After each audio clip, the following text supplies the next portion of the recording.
Cue the music.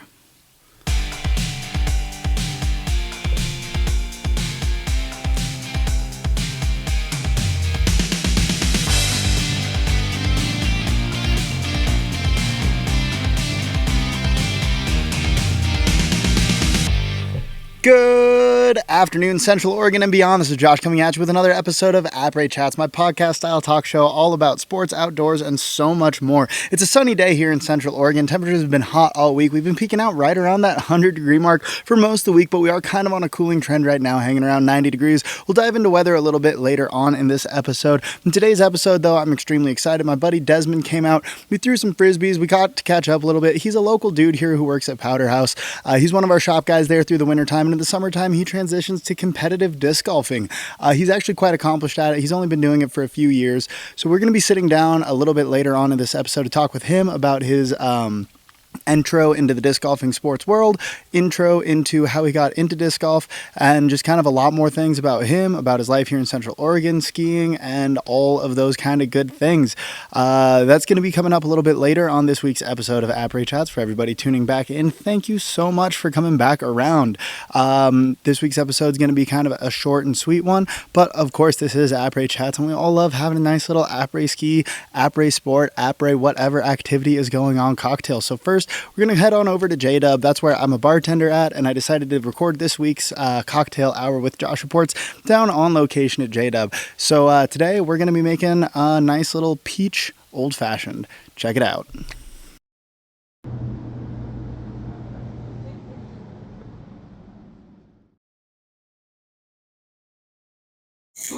Oh, hey there, guys.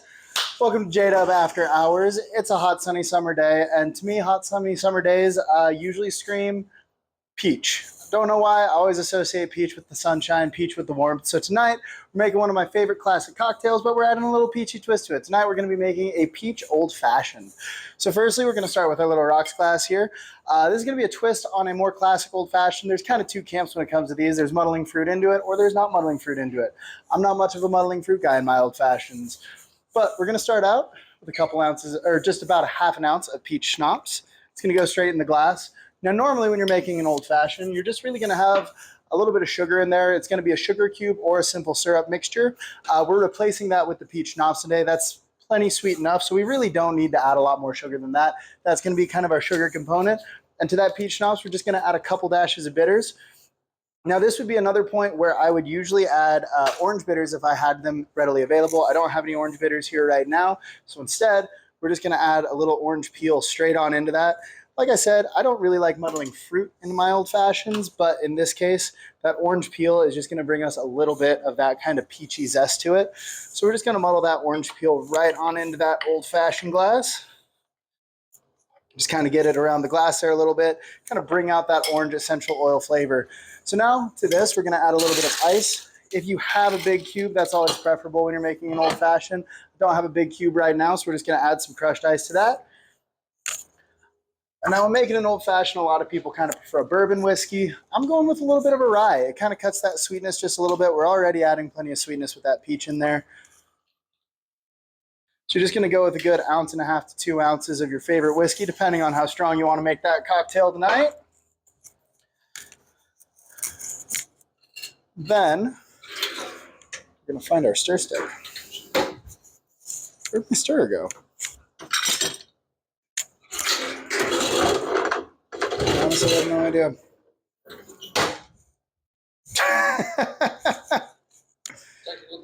Technical difficulties here. Once we have our whiskey added, we're just going to give that a nice little stir. This is one of those cocktails you want to be stirring. You don't want to be shaking these ones. Spirit forward cocktails like this, a stir is going to do it. You're not wanting to break that ice in there too much or water it down too much. Just kind of mixing everything together. So from there, I'm just going to add a couple straws. And for this one, because we already have that orange peel in there, just going to garnish with a nice Bordeaux cherry. And that is going to be a peachy old fashioned. Cheers, y'all. Cheers, my friends. That is how you make a nice little peach old fashioned. I'm still working on getting past the little bit of awkwardness that comes with doing these. Oh, here's Dottie to join us. Come on up, babes. Dottie, up. You want to join the podcast? Say hi to the people. still getting a little awkward with the making the cocktail section of it. I'm working on smoothing that out. It's definitely a little different for me making a cocktail at work versus doing it here on video. That's a nice way to cool down on a sunny summer afternoon. And speaking of sunny summer afternoons, this is going to be a warm one. We're looking at the weather forecast right now, my friend. Temperatures are going to be hot through the rest of this week. We're on a slight cooling trend. We're going to have lows kind of down in those upper 50s to lower 60s overnight. And through the course of the days, most of this week, we are going to have temperatures right around that 90 to 95 degree point. But by the end of the week, we are looking at that coming down into those upper 80 degree ranges here in central Oregon. Up on Mount Bachelor, though, that's where things get a little bit more exciting. Temperatures are going to be a little bit cooler. We're going to be hanging around that like mid 70 to low 80 degree point up there. So it's going to feel a lot cooler up in those mountains if you're looking to escape. But also Mount Bachelor's Bike Park is open. There's definitely still working on clearing a lot more trails up there. But today, as of recording this on Friday, it is the start of the Gravity Cross series. So if you're into that kind of downhill mountain bike race and you want to go check out some of those local shredders up there, just riding it up and ripping it up in that dirt, today is going to be the first day of that going on. That's going to be a series throughout the course of the summer on Fridays. Highly recommend checking that out. I'm definitely going to be making my way up there to record some of these episodes up there as well. I'm very excited about that. Also here locally, for those shredders who are still looking for a couple turns, Mount Hood is still operating and open. I was just peeking at the webcams. There's still a decent amount of snow up there on that glacier. Their temperatures are relatively similar to Mount Bachelor's. It's going to be right around that mid 70 degree point, mid to low 70 degree point up on Mount Hood through most of this next week. So it's going to stay a little bit cooler up there. I'm definitely planning on trying to get a trip up there to get some turns in soon. But like I teased y'all about just a little bit ago today, we're looking at disc golf. I personally fancy myself as a bit of an amateur disc golfer. I know y'all see some of the reports with it. I get out there, I usually throw about a bogey average, but my friend Desmond, he is a competitive disc golfer, and he is doing a dang good job of it. He's got a lot of competitions going on this summer. He's actually headed out to one just this weekend down in Southern Oregon. So I caught up with him a little bit earlier this week. We sat down, threw some discs, just kind of practice warm-up discs in the field. Thought he got to chase a few. And yeah, we talked all things disc golf and so much more. So without further ado, cut over and check out what Desmond has to say about things. All right, welcome everybody. We're here on location filming with my buddy Desmond.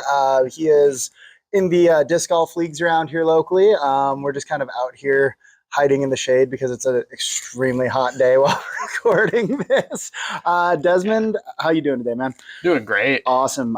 You've got a tournament coming up this next week? Yeah, I'll be playing in the North Umpqua Invitational in Roseburg. Awesome. Hell yeah. Is this, how many tournaments have you done this summer so far?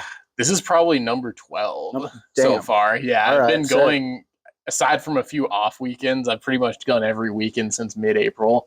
Damn. All right. Yeah. Hell yeah. You've been having a good season with it? Yeah, it's been good. I've been cashing at more events than not. Oh, good. And good. that's the goal, really. What does it take to cash at an event? Usually it's top 12 or sometimes top cool. 10. Nice. How many people tend to be in them? Depends. Anywhere, like the smallest event I played was like 8 people in my division, and the largest was about 50. Oh, damn. All right. Yeah. Sick. Well, good for you, man. So we talked a little bit about it earlier while you were doing some practice throws and Dottie was chasing your frisbees around. But how long have you been disc golfing for now? Been playing for 4 years now. Like started playing during the pandemic. Gotcha. Just easy way to get outside. Yeah, exactly. It was Totally. like the only thing to do during that. Right. What brought you into it in the first place? Like, what kind of made you want to do disc golf as your way to get outside?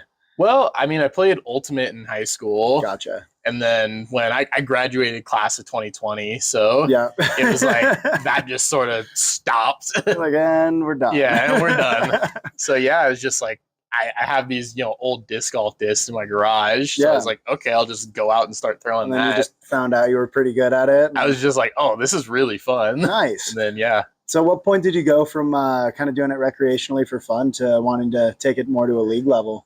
Probably about 2 years ago. Yeah. Maybe 3. It's hard to keep track, really. But it was just, I started like shooting pretty well, and I ran into some people on the course who were like, oh, you should come out on Tuesdays. There's a bunch of guys that, come and play. Right. And I was like, cool. And then since then, I've, tried to make out as many as I can. Hell yeah, man. So as an amateur disc golfer myself, I know what I throw when I go and play like the Pine Nursery. What's your like average score on the Pine Nursery course? My average, I have the UDisc stats and all that. My average is a 5 under. My best ever is a 14 under. My average is about a 13, 14 over. So it can get away from me quick out there. Yeah, Though. if I can bogey most holes, I'm pretty Yeah. happy. Damn, that's impressive. So the tournament you're playing this weekend, you said it's over in Oak Ridge? Roseburg. Yeah, further south. Yeah, further south. Have you played this tournament before? I haven't played this tournament. Nice. I've played this course. Okay. And it's going to be a doozy. It's really demanding. 27 holes each day. Lots of elevation. What course is that going to be on? So Whistler's Bend. Whistler's Bend. So anybody who knows Whistler's Bend, I honestly haven't played it yet, but it's a fun way to get out and travel though. When you're out, in different areas, check out the courses and stuff. Do you have a favorite course around here or a favorite course not around here? Favorite course around here is probably Coyote's Den. It's down in Crooked River, like in the gorge down there. I've heard about that one. I haven't played it yet. It's really pretty. Nice. I would say it's like Pine Nursery, but on steroids. Okay, cool. Everything's way longer, but it's really similar terrain. Very cool. Do you get out to that one pretty regularly? Or? Not as much at this time of year because of cheatgrass. Oh, yeah, makes sense. But during like the winter and the fall, it's like the best place to play. Hell yeah.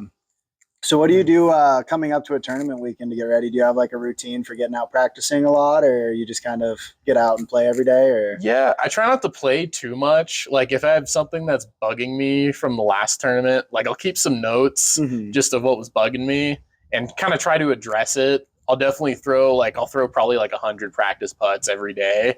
Just to like make sure that's locked in still. I'm guessing you just have a basket in your yard. Yeah, I've got a little practice basket that I can just set up in my yard. Very cool, very cool. And then just coming out to places like this and throwing some distance drives and stuff. And, yeah, exactly. Getting your buddies to chase you with a drone. Yep. Very cool, man. Is this something obviously you're going to keep sticking with it for a while? Are you trying to make more of a profession or career out of it? I don't know how realistic that is in the world of disc golf. But it would be pretty sweet to at least get some sponsors going through the door. Like, got to get a little better before I really consider that, but it's not far off, really. Do you have any social media accounts you post on? Like, do you do any TikTok or Instagram with it? I do. I post on my Instagram. Perfect. At Desmond Garrett DG. Y'all should go check them out. Yeah. At Desmond Garrett Disc Golf. Yep. Hell yeah, man. So this is your main off ski season sport, but you're also a pretty accomplished skier as well. I'm gonna dive into that because obviously I'm a ski bum. And this is semi-related to a ski podcast at a certain level. How long have you been in Bend for now, though? This is we're coming up on 10 years in Bend. 10 years, cool. Yeah, awesome. So I did my last year of middle school, did 8th grade, and then all of high school. Gotcha. And then, all 3 years I did college here. Yeah. And you grew up racing on Bachelor a bit then? Yep. Yeah. Were you NBSCF or through high school? Through high school. Gotcha. So my story with skiing is kind of funny because growing up in Los Angeles, not really doing it there. Right. Like my family, I learned to ski when I was about 13. And it was like, we took a trip up to Mammoth. Nice. And then that was like, I was like, oh, this is sweet. I like this this is sweet. And then, once I came here, going up to Bachelor, finding out there was a high school race team, I was like, I never thought I'd even be able to do this. Right. Very cool, man. So do you have a favorite run up on Mount Bachelor? Ooh, favorite run. That's tricky because there's a lot of ones that I frequent and I really like. I'd have to say though, probably Devil's Backbone. Devil's Backbone's a sick. There's so many fun features on that run, from the windlips up top to once you get down into the trees. There's the road gap over the cat track down there. Dude, that's a fun area to play. So much good stuff. Heck yeah. What skis do you ride on a day to day?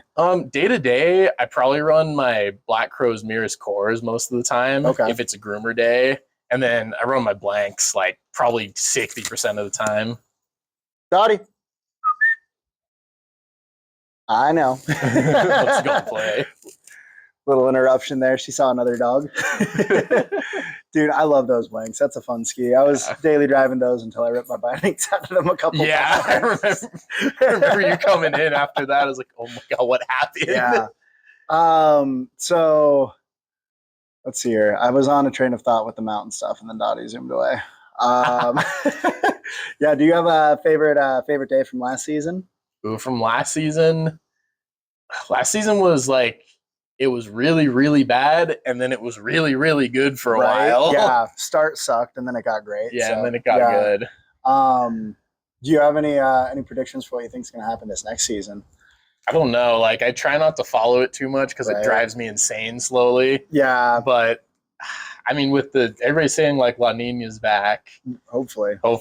Yeah, we'll see. If it is, like, if we have a season, If we have a good La Nina season, that'd be super fun. yeah, it's like we could have another season like 2 years ago. Oh my god, if that's the case. That was phenomenal. That was insane. Easily the best season I've seen on Bachelor. Yeah, aside from the Snowmageddon year back in 2016, that was the best year I've ever skied. For sure. How many more? So back to summer stuff. How many more disc golf tournaments do you got before the end of the season? I've got like 4 lined up this month, basically. Damn. So yeah, from here I'm going from Roseburg, coming back, going to Eugene, coming back, and then going to Estacada. So pretty much every week you're out. Yeah, almost every week. Does that kind of keep going through the rest of the summer too, or? For the most part, there's some downtime. Like I'm coming off of some pretty large downtime. But other than that, like, yeah, I'm pretty much going from here until like end of September. Damn, very cool. Do you have any goals for what you want to do for the rest of this disc golf season? Any kind of spots you want to end up in with it, or? It would be increasing my rating, and I won't get into that too much because it's really convoluted and confusing. Fair. But basically getting my rating up to the point where I can sign up for some more like prestigious events. Gotcha. You know, basically, if you don't play well enough or, you know, your rating's too low, you can't sign up for certain events. Kind of similar to a lot of those kind of big organized competitions. You got to have certain points and stuff to be able to qualify for higher ups. Yeah, I got really used to that. A few friends were competing on like free ride ski competitions and stuff all season. It's a very similarly wildly convoluted system that I only barely start to understand at all. Hell yeah. Well, one last thing I like to ask everybody that I bring onto the podcast. You know the tagline at the end of every report. It's enjoy every day, y'all. Peace. Yep. So how do you like to enjoy every day, man? Man, I mean, a great day for me is one where I get to wake up, play disc golf, and then probably just go home and lounge after that. Yeah. Like any day where I'm not having to work or, you know, do other stuff like play disc golf, go lounge, maybe get a little like afternoon siesta. Exactly. Yeah. Get up a bit later, maybe throw some practice putts and then game after that. Nice. It sounds like a killer day. Yeah, man. That's the day. Oh yeah. Well, appreciate you coming on, buddy. Yeah, thank you for having me. Always a pleasure. Enjoy the day, man. Yeah, thank you. Alrighty, there you have it, my friends. Straight from Desmond. You know, he's got this competition coming up this weekend, as you heard him talking about. So Desmond, if you're watching this, best of luck on your competition this weekend, buddy. I hope it goes super smooth for you. Hopefully you can get in that top placements again. I know watching you throw, you're sending those discs way further than I ever can. So best of luck out there today, buddy. And with that, we are approaching the end of this week's episode, my friends. This is the portion of the episode where if you guys want to, you can feel free to head over to my website and submit your own videos, photos, and stories from what you've got going on out there. Of course, guys, I want to see it all. I want to see beautiful photos of the sunsets. I want to see your first ollie on a skateboard, your kid's first ollie. I want to see all the progression you're making. I want to see your own cool stuff. So feel free to head on over to www.joshreports.com/submit. That's where you're going to be able to submit those videos and photos to me so you can have a chance to be featured on next week's episode. I look forward to hearing from all of you guys. Of course, if you want to follow along, head on over to Josh Reports at Instagram, Facebook, TikTok, and YouTube. All those social media platforms. I look forward to hearing from you guys. Please like, follow, subscribe, comment, do all those fun things that keep me going. Huge shout out to everybody out there who's watching along. And hey, most importantly, my friends, whatever you're doing today, do not forget to enjoy every day, y'all. Peace.